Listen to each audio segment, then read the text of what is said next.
Pusang patay sa enkwentro sa persa sa gobyerno o gituwang sakop sa NPA sa lalawigan sa Bohol.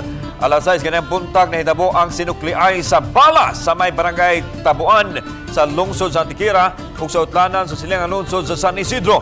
Bukirang bahin kini nga gibanabanang mga 6 kilometros ang gilayon gikan sa sentro sa lungsod.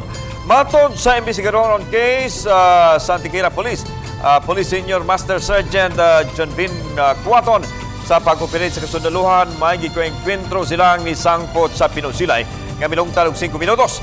Sa dapit na recover ang patayng lawas sa ginawang rebelde nga nailapas sa pangalan nga alias Jasper, 40 anyos, nakaplagan usab sa dapit ang kalibre 45 armas og ID apan gi-verify pa kay posibleng mini kini.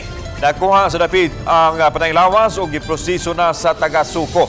Walay nasamdan sa habig sa pwersa sa gobyerno. Pero kuan allegedly daily kuan murag gamit rin siya mga fictitious nga mga ID sir.